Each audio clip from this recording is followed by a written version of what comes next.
the image of President Trump with blood on his face and making a fist bump is going to be one of the defining images of the elections in the US in 2024, in November 2024. There are about 15 separate occasions where such direct assaults have taken place. The Secret Service will obviously is bound to face questions on what happened and what led to this kind of assault.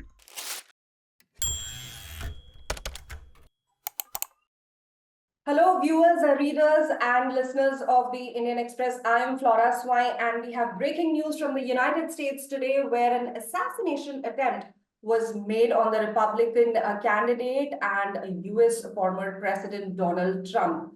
The social media and the media is replete on blow-by-blow accounts of what is happening, eyewitness accounts, the FBI and Secret Service statements. And today we have with us the diplomatic editor of the Indian Express, Shubhajit Roy, to talk to us on what does it mean on the larger context in terms of US elections and ripples on international relations.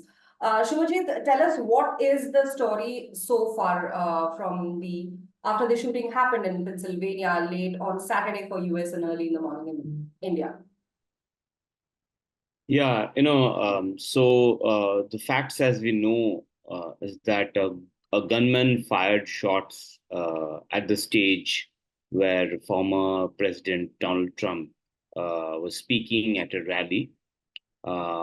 And President US former President Donald Trump, he suffered minor injuries to his head. And he made a vivid gesture of sort of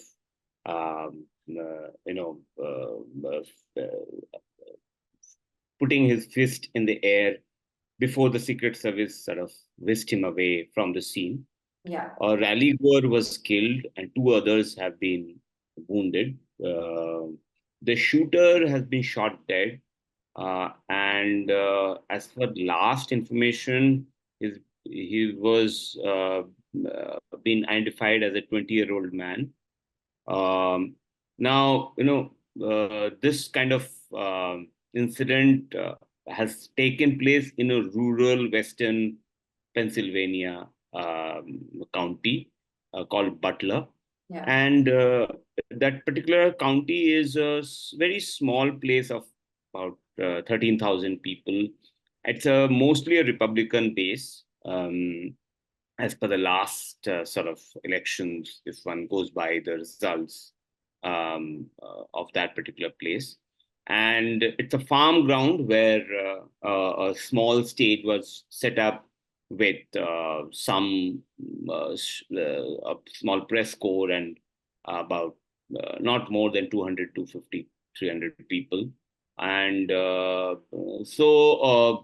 President Trump was seen as sort of bleeding while he was taken away from the scene.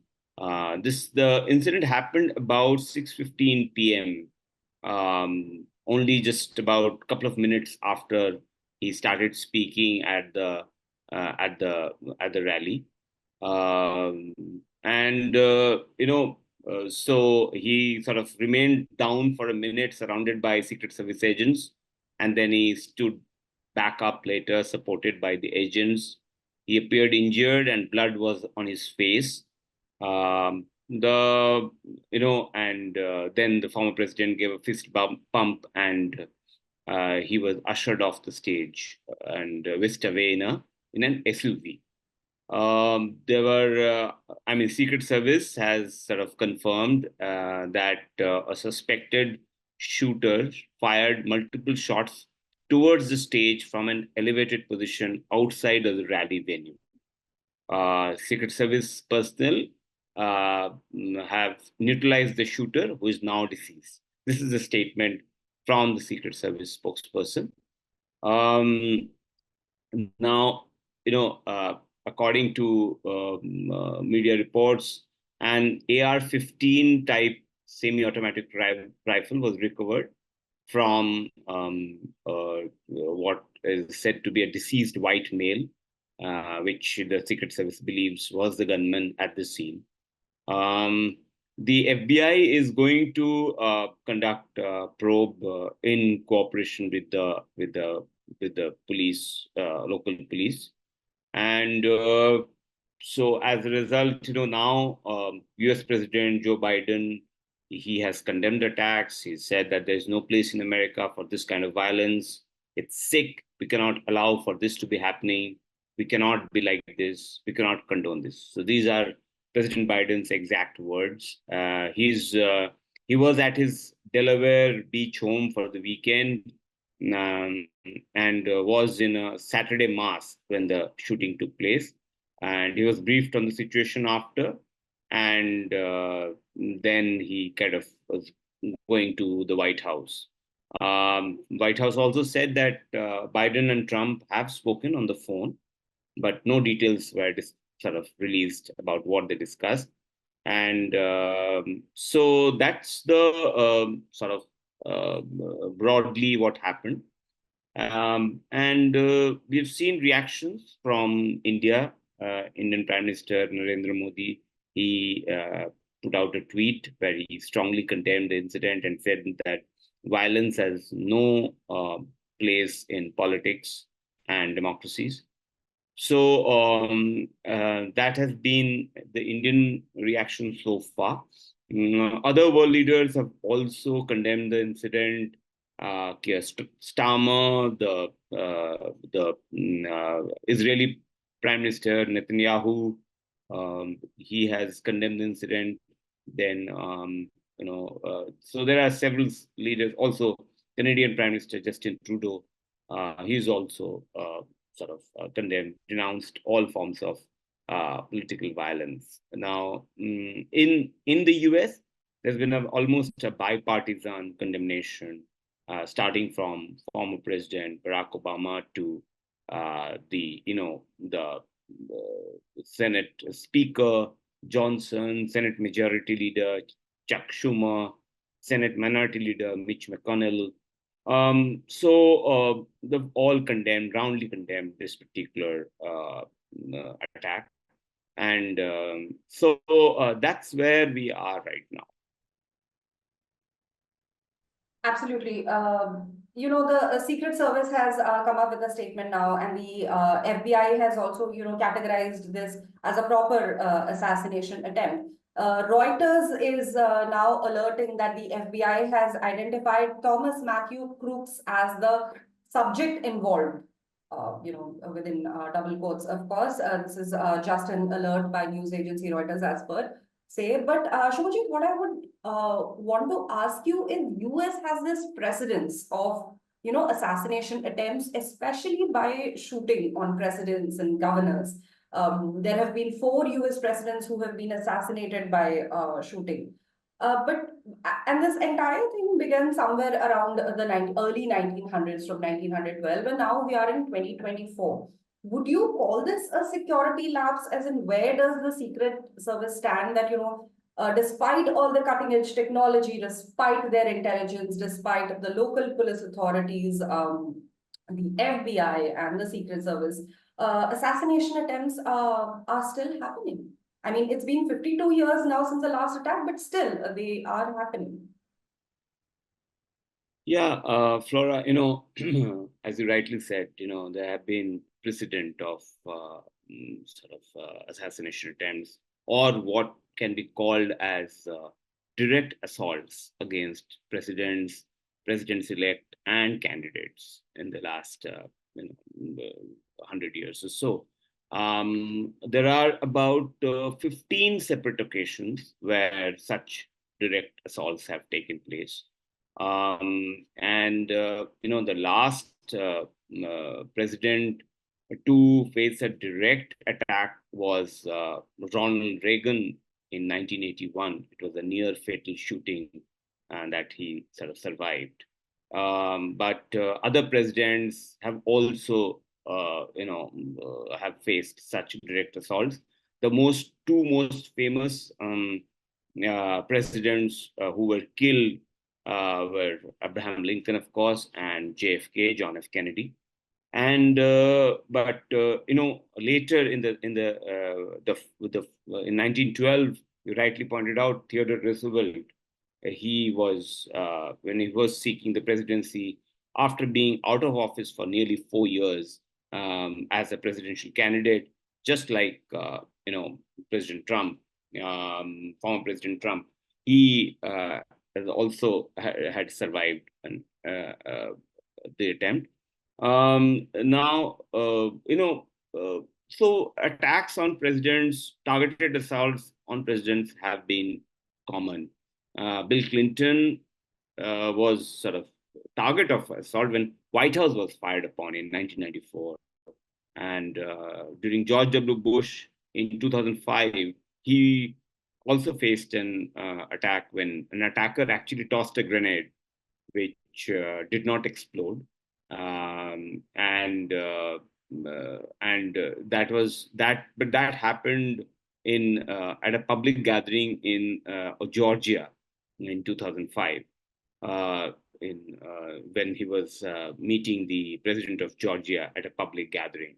So these kind of attacks have taken place in the past, but so the Secret Service will obviously is bound to face questions on what happened and what led to this kind of assault, because the early images of the rally scene shared by various media outlets point out to the fact that the alleged shooter was able to climb a roof and fire a rifle at Trump from a building just about 400 feet, 500 feet away from the stage, well within the range of any trained marksman. So we can expect the Secret Service to face immediate and pointed questions about how a gunman was able to move so close to a protectee. In fact, House Speaker Mike Johnson has already said that the House will have Secret Service Director Kimberly and other appropriate officials from Homeland Security and FBI appear for a hearing before the committees as soon as possible. Attorney General Merrick Garland has also said that Justice Department would bring every available resource to bring to bear to this investigation. The FBI will be taking the lead role, obviously, in the probe. So the probes will not end there. The chairs of the House Oversight and Homeland Security Committees are already saying they intend to investigate what happened.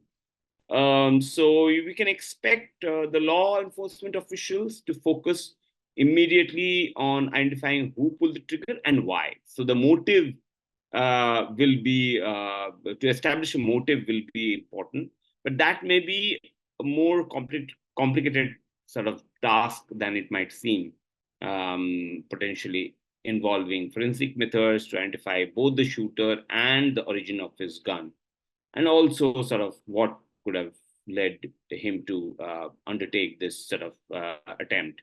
So we can see in the next few weeks, few months, this particular probe becoming a much more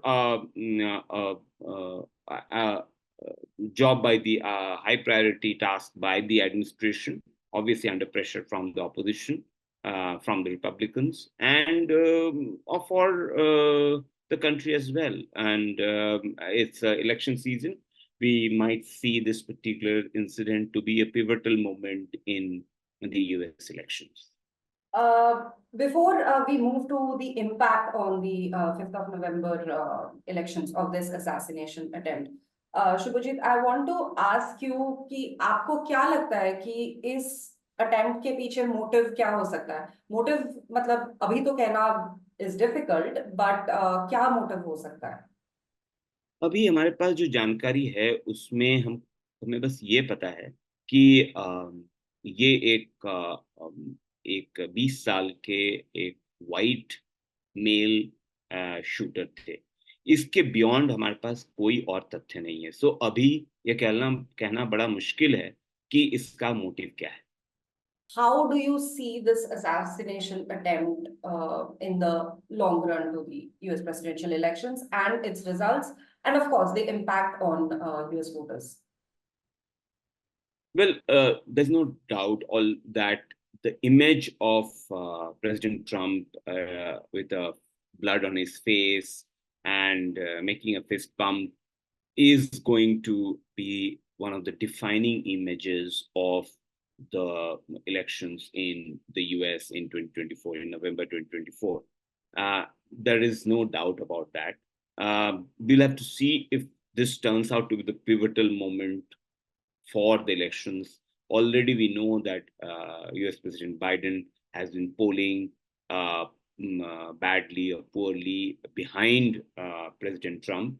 In fact, President Biden's recent gaffes and sort of poor performance in the presidential debate has raised questions about his eligibility. A lot of Democrats, congressmen, supporters, even like Democrat, prominent Democrat like George Clooney, who's a big Hollywood actor and who's done fundraisers for President Biden, has asked him to step aside and let Vice President Kamala Harris to contest as a presidential candidate. So while this complication was on within the Democratic campaign, this particular assassination attempt adds a layer of complexity in the campaign. And I think we'll have to see how this particular impacts, whether it enthuses the Republican voter base further,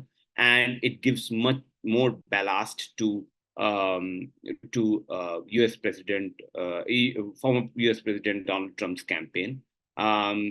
Usually, such incidents have a sort of impact, a positive impact in to candidates because they're seen as sort of fighting back, or he's put out a email, a message just a while ago that he will not never surrender. So that kind of a defiance that he kind of would like to project in his campaign. So those elements will kind of, we'll have to see how those elements play out.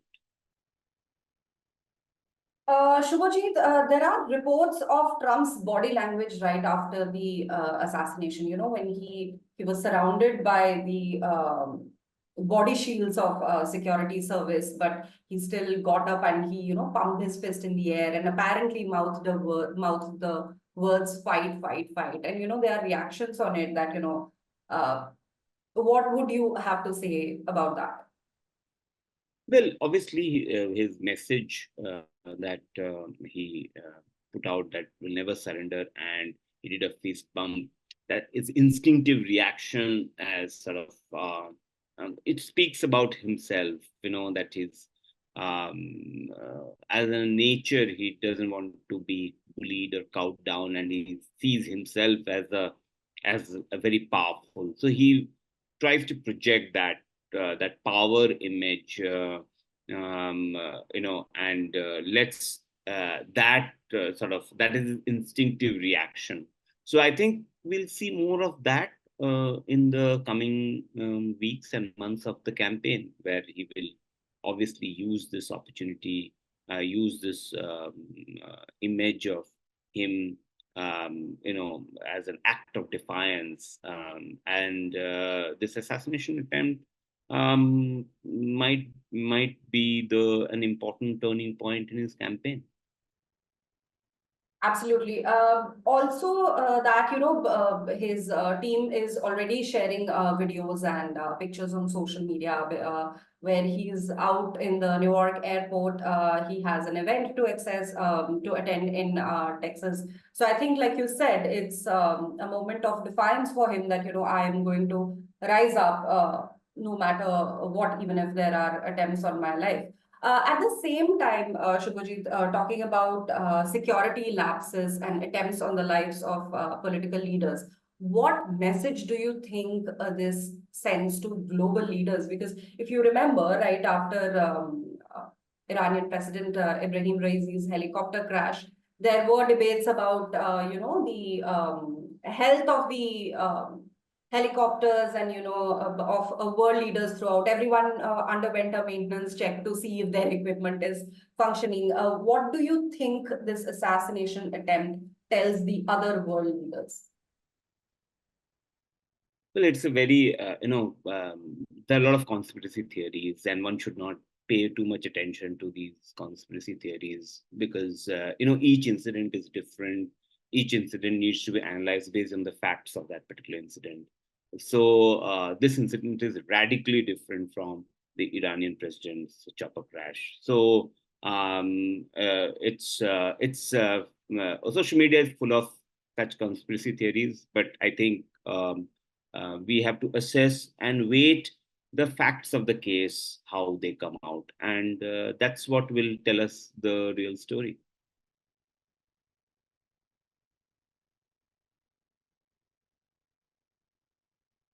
Absolutely, Shubhajit. Thank you for talking to us. We are still running a live blog on the assassination attempt on US President Donald Trump's attack on the official website of the Indian Express. You can read all of our diplomatic editor Shubhajit Roy's articles on this incident on the Indian Express and, of course, on their website. For all the live updates, please stay tuned to our official YouTube channel on the Indian Express. Shubhajit, thank you for talking to us. That's all from us today. Thank you.